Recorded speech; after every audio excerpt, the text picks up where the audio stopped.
When a nigga was struggling just to get a fucking slice of bros. So when I couldn't get a metro just so I can go home. And when I couldn't get nothing, only brands on clothes. Whoa, can't live like that. So Dios when me diga, homie, I'ma make it and back. And I'ma give you the game and aim, never ever snap. And no lacking, no slacking, rack and dreams to rap. What I'm yelling, feel like Spanish Machiavelli. On Oz when he was in belly, really finna blow the ceiling. To the day I meet the reaper, but promise when I meet her, never ever start to weep her. New movement, Drewski on the set, and shout out to Julian Sosa, aka J-Ro from Sunset Park, Brooklyn. You know how we do the new movement, the biggest artist to the newest artist out of the tri-state. Julian, I see you. Keep hitting them hard, baby. Hot 97.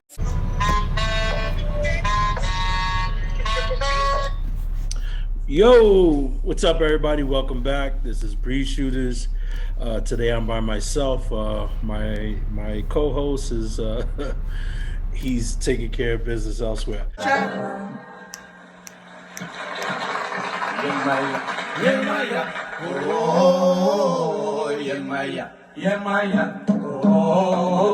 This is Breeze Shooters, where the show that brings you news, sports, polka, and everything in between. I'm your host, Lou.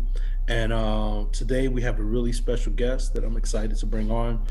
If you're from Sunset Park and you're into boxing, you know of the Sosa family, particularly Julian, who was a trainer up by Sunset, and then I believe they lost that space, so now they're down in Flatbush. He's part of the Atlas New York City for Kids boxing program, which is a really big program. I think in total they have 3 gyms throughout New York City, and it's the only boxing program that is absolutely free. So parents out there, if you want to get your kids into boxing, definitely look them up. I believe Teddy Atlas has walked away from the program, so right now it's New York City for Kids boxing. So if you Google that, I'll probably put up some links right after this interview. But today we're going to have Julian Sosa, who is Julian's son, and he's a professional boxer, also a rapper, and he's appeared on the Netflix boxing documentary show Counterpunch. Julian is a junior welterweight boxer, and he's projected to have a really bright future in boxing.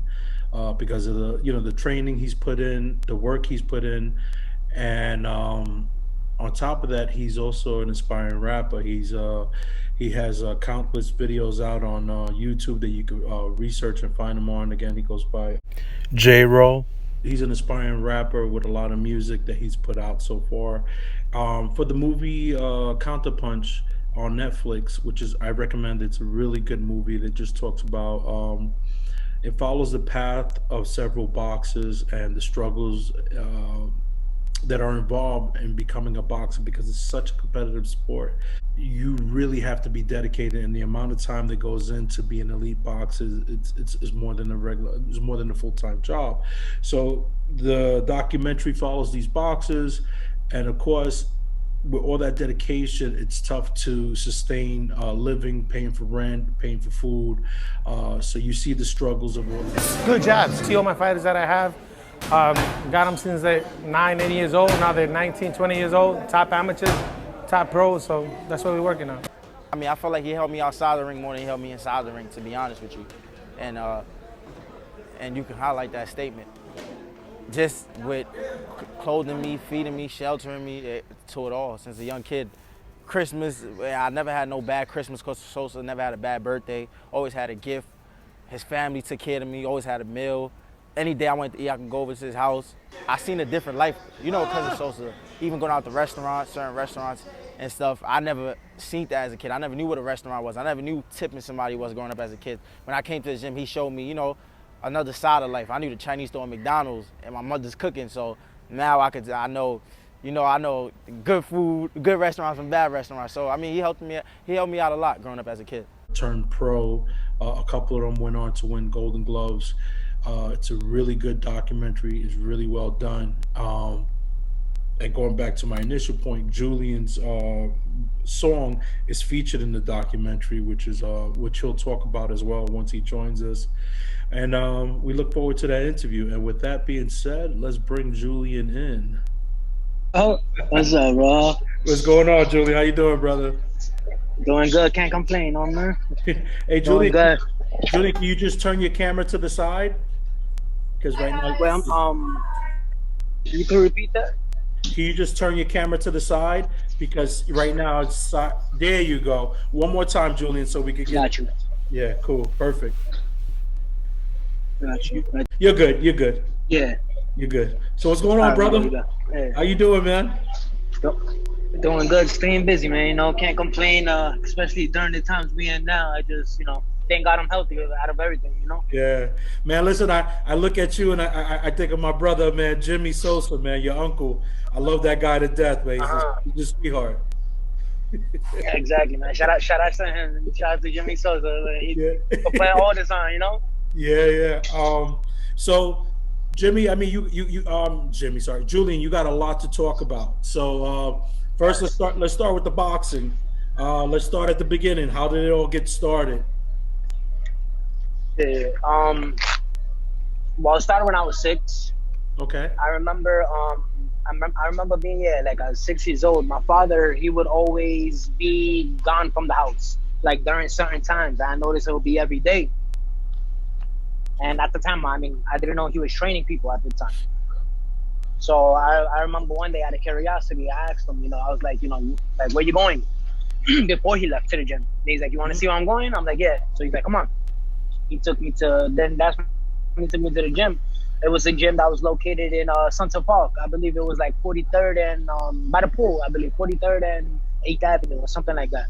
Gotcha. And then, yeah, I guess you could say it was a click. I don't want to say love at first sight, but it was just a click of interest. As soon as I entered the place, it was just, I didn't know what boxing was at the time. I was 6 years old, but I was like, whoa, what's this? So it started like that. Then it started with me just going every day, not training, nothing like that, just watching.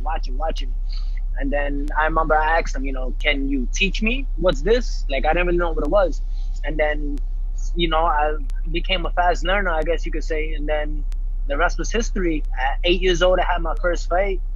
Then from 8 to 18, I was an amateur, I had a very good amateur career, over 100 fights, number 1 in New York. I believe top 10 in the country. And then we decided to take our skills to the pros, and since more history has been made, as a professional. I was at one point, I believe I was top 15, top 12 in all of Mexico. I was getting a lot of recognition from a lot of promotional companies, and we're going good so far. Yeah, right now I believe we're on my 13-1 with 6 knockouts. So we can't complain, Boxing's very good. Yeah, good thing for me. Good. So just going back to your dad for a second, just to, inform our listeners, he was a bad dude because I remember back then when I used to live in Sunset Park, the neighborhood was a little bad. So my dad goes, you're not going to be hanging out. So he took me to a local boxing gym. Actually, I didn't want to be there. It was my brother, my older brother. He was the one that was pushing for it. But he had less talent. I had more talent, so I advanced a little faster. Started winning a lot of state titles, national titles. Won the Golden Gloves, 1988. I went to Mexico. They liked the way I fought. I tried out for the team. I made the Olympic team, the Mexican Olympic team, and I represented Mexico in the Pan American Games. I believe 88 or 89, which was in Indiana. Your dad might be maybe a year or two older than me. So I used to look up to your dad because he used to hang out with the guys from my block at Fort Hampton High School. But your dad was a badass in boxing. I think he won the Gold Gloves. He was a phenomenal amateur boxer. Then he went pro. So I'm not surprised to see your success, especially with a guy like that in your corner, because he's a tremendous trainer, loves the sport, and he's always been really passionate about it. And so I'm glad to see that those skills, transferred over to you, and I'm truly happy for you. But so how was the transition from going from amateur to professional fighting? Like, I mean, shit. That was probably one of the biggest transitions I had to get used to, just as far as, training wise, the intensity. And then when it comes to the actual fight, because it's like amateurs, I have a helmet, I have puffier gloves, more protection. And the pros, the gloves are like, your knuckle, you feel your knuckle right there, and no helmet. And then there's a lot of things that I had to get used to, like dirty tactics, like tape from the glove, rubbing on your eyes, elbows, headbutts, shoulders. Wow. So I like to call it an organized street fight, you know. So That's crazy, but we never hear that side, the dirty tactics. We know it uh, happens because you can hear guys groaning inside the ring, oh yo, and they're talking to the ref, but you can't really see it unless you really know what's going on. But the tape that gotta burn, especially if you're sweating, and then now they cut the side of your eye. Now you got sweat going in there, so I can imagine the drama with that. yeah, I remember my first 4 or 3 fights. That was just something to get used to, and I wasn't performing the way I wanted to perform. And then my dad, he was even getting mad at me. He was like, he's like, what's going on? Like, you're not fighting the way you used to. I'm like, listen, wow, this shit is different. Like, this is something I gotta get used to. But after, my body got used to, I guess you could say, that type of uncomfortability in the ring. Once I got used to that, everything would, I got back to the way I was and the way I wanted to be in the pro game. Okay. Does it help to have your dad in the corner?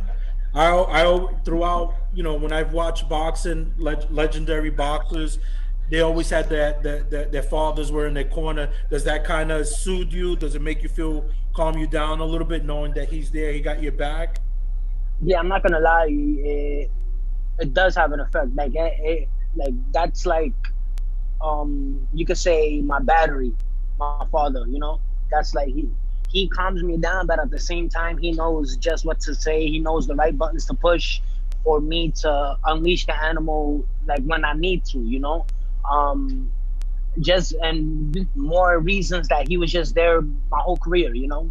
And he's a trainer and father, so like he's literally my whole life. And yeah, just him being there helps me a lot. And that's just something I always need. I always need him to be there in the corner, and it just keeps me focused, in the fights.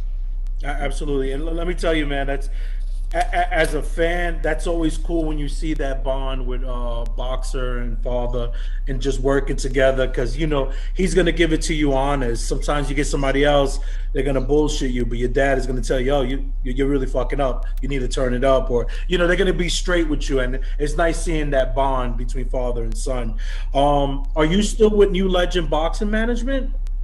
No, I was released, I want to say a year ago, and since that year, or year and a half, more or less, I think, something like that. Okay. But since then, yeah, we've been free agents. I think for like my last 2 or 3 fights, we were free agents. We were doing it independently. Oh, okay. Is there a benefit to that, doing it independently, or more freedom to choose what you want to do?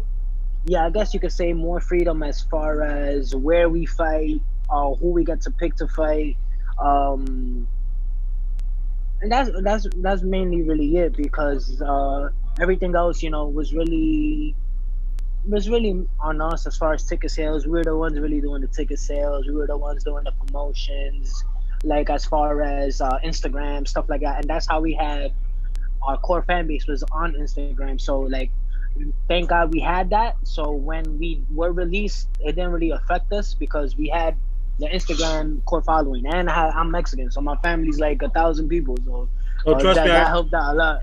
Trust me, I've been to a Sosa function or two back in the day. Yo, you guys get it in, man. It used to be like 1,000 people in the backyard. I was like, yo, Jimmy, are you expecting more people? He goes, yeah, man, this is only a couple of the people. So I was always good with ticket sales. No, but speaking of crowds, let's stay there for a second. I was watching your fight at the Barclays. It was amazing because you were fighting on the undercard. But if you're listening and seeing the fight, you couldn't tell because it was. And then at one point, I think I never saw this in my life in a boxing. Everyone go, Sosa, Sosa.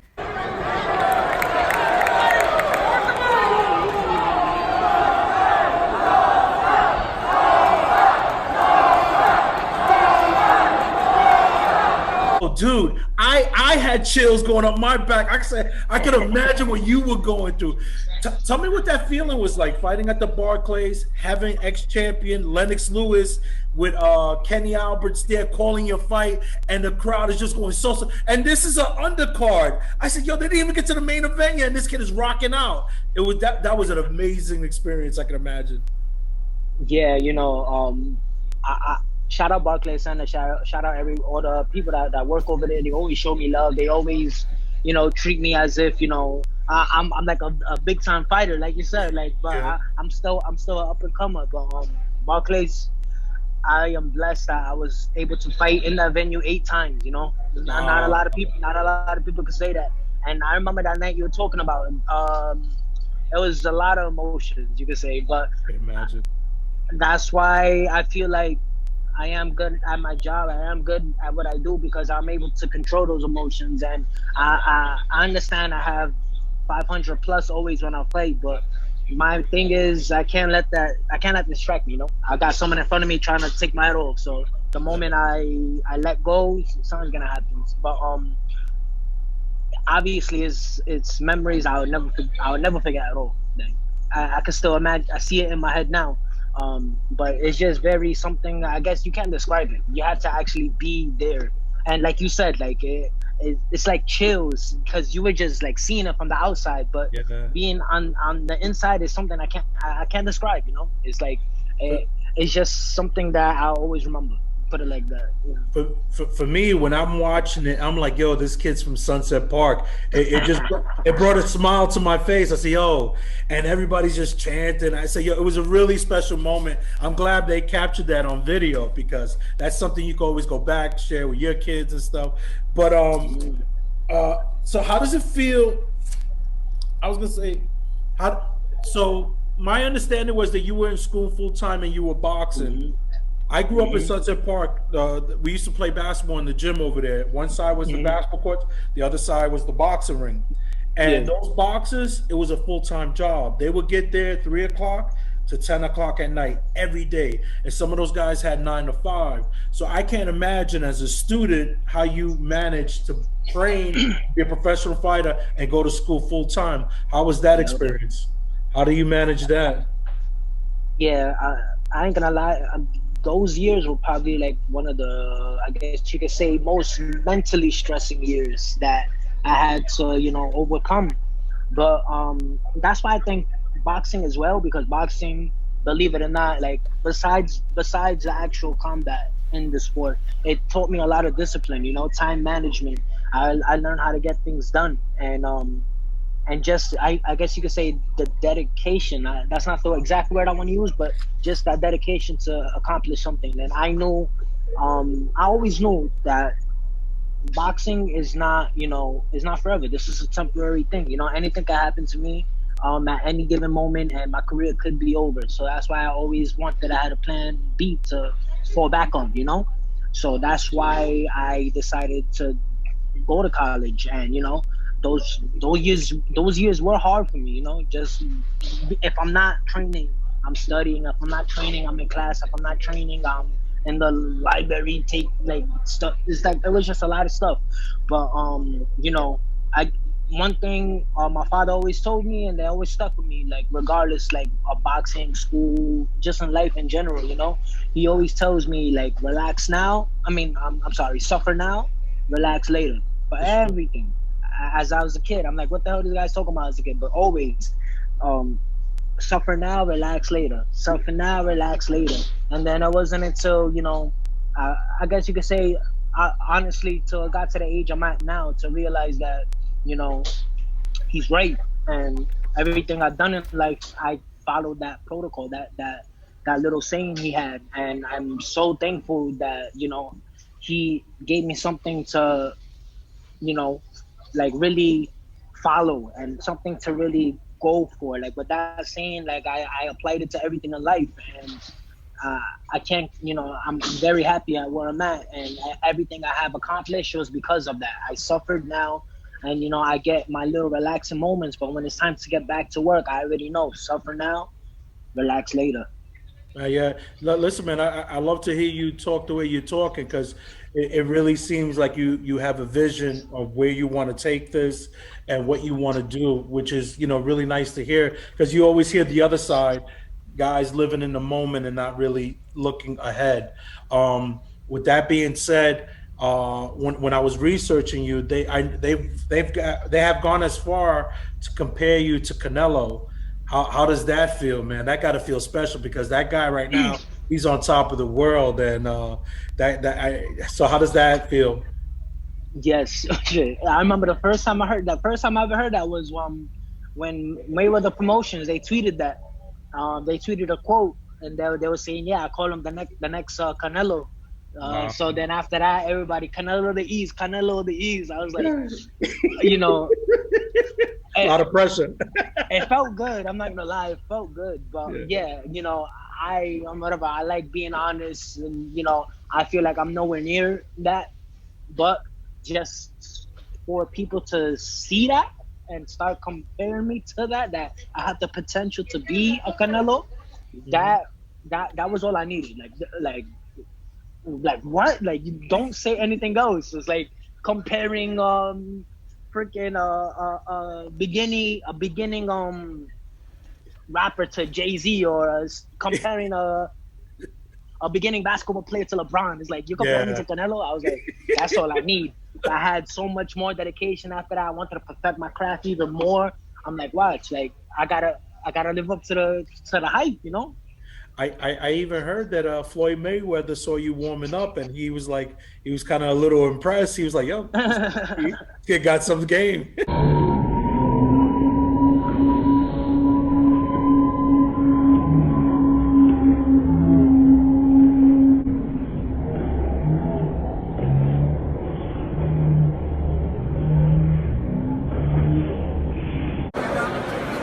He's asking about Julian. Yeah, because I You feel do. like they're not expecting. Because what I like to think, I don't fight like a typical Mexican fighter. I believe. So I feel like whenever people come see me train or they see me fight, they're like, I always get the same surprise facial expressions, I guess you could say, because they're not expecting for me to fight the way I fight, and they're like, oh shit, like that's why I guess the Canelo comparison started, because I feel like Canelo don't fight like a typical Mexican fighter as well. He fights very, very, like he differentiates himself compared to the other typical Mexican styles, and that's what I feel like I do too. So that's why I feel like we're kind of similar in ways. One thing that I did walk away from watching your fights, you don't waste energy, man. You're very efficient. Like I see you, everything you do is very tactical. You have a plan, and it's like you're not just you're throwing hard punches, boom, boom, boom, move back, and it's like it's very efficient fighting. So I can see you doing really well, either a long fight or if you really connect well, you're gonna drop guys early in the fight, which you have shown to have knockout power as well.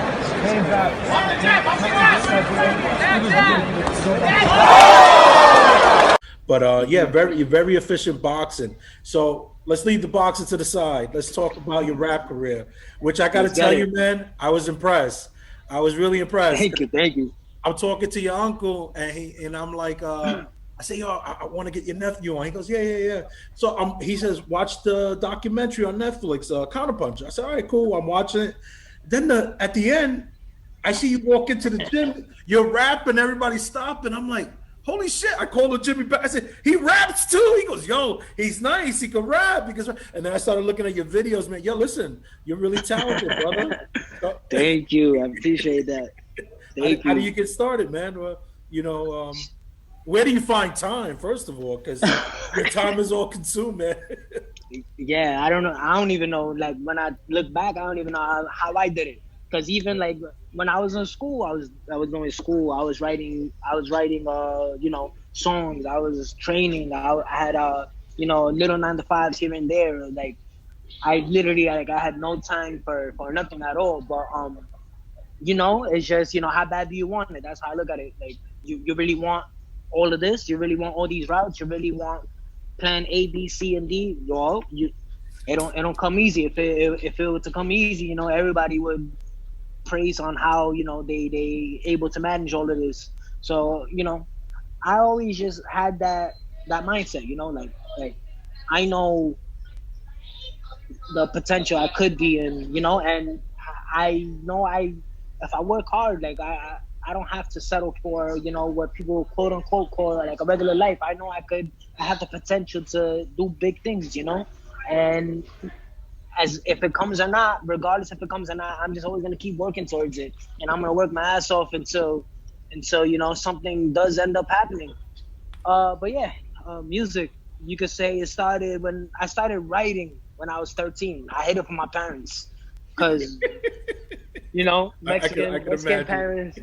I hid it from them. But I remember my mother was cleaning my room, like at 16, and she found my book, and she's reading through it, and she thought something was wrong with me, and she's like, what?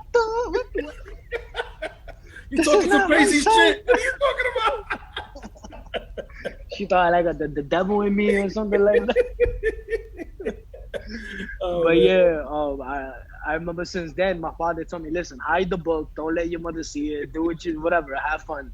But then I guess you could say same thing as with boxing. Like I would do it just rapping, in high school in the hallways, and then people would say the same thing. They're like how the hell this came out of you? This verse came out of you. Like they wasn't expecting, like me to say something like that. So they're like, yo, take it serious, take it serious. So I just started studying, all type of rappers, Um, yeah, since then it's like you can say it's I like it too because it's kind of therapeutic, It just gets to every and nothing I can't like express verbally. I could just write it down, and that'll be another like getaway that I use. But yeah, I love rap music. I'm just thankful that people really like it. That the way I guess you can say my voice presents itself on tracks is something that really distinguish myself, and it captivates a lot of people to listen to me more. But I'm blessed with that too. I'm happy that I'm able to make music and people like it. Yeah, no, no, absolutely. Definitely, your voice on the tracks it flows really nice. It's a Thank smooth you. flow, and I love I forget the name of the song, but there's one song where you're shouting out pun and you're like, "Yo, pun, I got it from here." I thought that was Uh really cool. I thought that was so cool. In terms of rap, like, where are you with that? Are you trying to pursue like a record deal? Are you like in works with that, or right now you're just still at the beginning stages? Um, no, I mean, as far as rap, I guess you could say in my neighborhood, I'm very, in Sunset, I feel like I'm a well-known person as far as music and boxing in Uh-huh. general. I feel like I'm just a very well-known individual. But yeah, I mean that will be the dream. I feel like that's every rapper's dream for a record deal. But I'm working.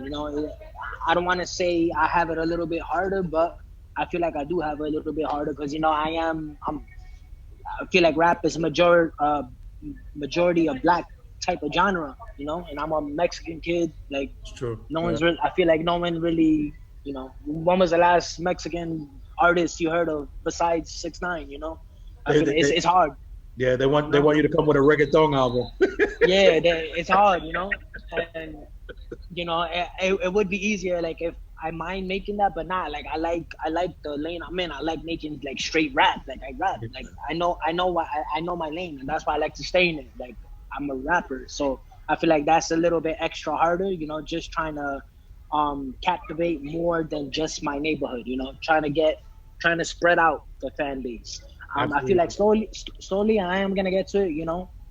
It's a lot of uh particular maneuvers I feel like have that has to be done in order to just get the attention of all listeners. But it's just something I'm working on day to day, But yeah, dream obviously would be to get a record deal. In the meantime, I am just still perfecting everything that I could with rap. I'm working on my debut album that'll be on all streaming platforms. It's gonna come out in the spring. I'm a lot of big things I'm planning this year for music. So I know I'm gonna make a lot of noise. Do, So you do you have a title yet so the people can look out for it? Of course. I don't want to say like release date. I don't know yet because I'm still working on it. But it No, is but at gonna least be the in the spring. title. Yeah, but the album is gonna be called Rotten Manzana. Rotten Mindset. Oh wow. Okay. Yeah. I mean, listen, the way you're spitting already, I know it's gonna be some shit. It's gonna be a good one. Watch. Yeah. Yeah, Rotten Montana in the spring. Get ready. I'm gonna make noise. So now with COVID, what's going on is just really a lot of just working on your music and staying in shape. So once you could resume. Yeah, I mean, yeah, COVID really slowed everything up. I mean, it sucks, but this is the time that we're in. Uh-huh. But yeah, all I've been doing is just trying to stay in shape as much as I could, writing as much as I could. Just a lot of I guess it's a lot of downtime, but I am making the most of the downtime. But yeah, when I guess you could say regular life, quote unquote, gets back to regular, I have the ball rolling already, so it won't be hard to get back into the groove. But in the meantime, yeah, I'm just staying focused, healthy, and dedicated as I could be. Got you. Hey, Julian, before I let you go, is there anything that you would like to promote, let the people know? You want to shout out your Instagram so folks could give you a click and a follow? Yeah, sure. Yeah, as far as I'll start off with just like social media outlets. Instagram, it's at j.role, so it's at JAY.ROLE. That's my Instagram. Facebook and Twitter is Julian Sosa, and then YouTube, it's Julian Anthony. Julian Anthony is my YouTube channel, and also my SoundCloud, Julian Anthony. But yeah, I guess you could say last words that I do have. I always tell, my family and friends. I always tell them this in person, but I like always finishing up with this, like in interviews or anything like that. That I'm always, thankful. I'm always grateful for the support that they've been showing me since day one. I feel like not a lot of people have that support, and if they do have that support, it eventually dies out, I feel. But I'm blessed enough that no matter what I do, they're always there, and that's just something that I never take for granted, and that's something that I am so grateful for, and it warms my heart up every single time. Like I make any type of announcement, they're always there to celebrate whatever. They're there to support me to the fullest, and this year, like I have a lot of big plans that I have in store. So I am hoping that I could make everybody proud again. And I'm not saying that they're not proud now, but I'm just saying like I'm gonna give a lot of reasons for everybody to keep supporting, and give more reasons to show that I'm still here and I'm not going nowhere anytime soon. I want to be that person that's talked about for a long time in Sunset Park, Brooklyn, New York. And this year I'm gonna prove that point. I'm gonna make a statement. So, until then, all I gotta say is let my words manifest, and use all just see. Put it like that. Yeah. Hey, Julian, listen, man. I can see why people follow you, and I can see why people are really loyal to you. You seem like a real humble dude, got a good head on your shoulder, and like I said, you make Sunset Park proud. And continue doing what you're doing, brother. Keep on pushing forward. If you keep on boxing and listening to your dad the way you have, I'm pretty sure you have a bright future, and that's only going to open up lanes for your music and any other things that you really want to jump into. So I wish you the best. I applaud you. And if you ever want to plug something, Julian, shoot me a link, and I'll be more than happy to promote whatever you have going on, brother. And nothing but success and good fortune, man. Good luck. I appreciate your words. Thank you, brother. We gotta do a part 2 for later on in the year, though. No, absolutely. Once you're rocking and rolling, I definitely gotta do part 2. What's up, guys? This is Julian Anthony Sosa. I'm here rocking with the Bree Shooter podcast. You already know we here, Sunset. Now fighting out of Brooklyn, New York, making his way to the scale, Julian Sosa. Julian, undefeated.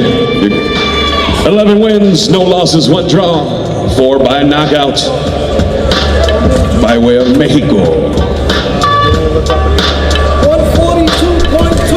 142.2 for Sosa. We've got to fight, Brooklyn.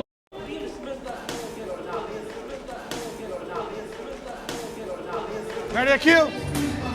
Every time we go to any national tournament, they'll be like, Sosa, I don't see you have no Mexican kids. He goes, all you see is the black kids and all that. He goes, but how come they fight like Mexicans?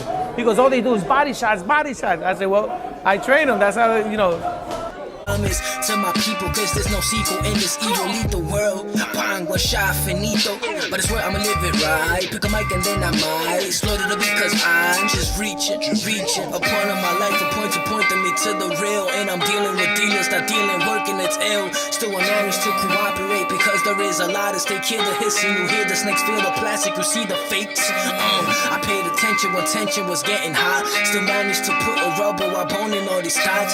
Envisioning taking over and getting all the guap. She soaking it all up, she giving me that mop. I'm 18, going on 45, got a 9 to 5. Her name is rapping and I won't lie, I choose it if it makes me the one. Just wanna be remembered here when all this is gone.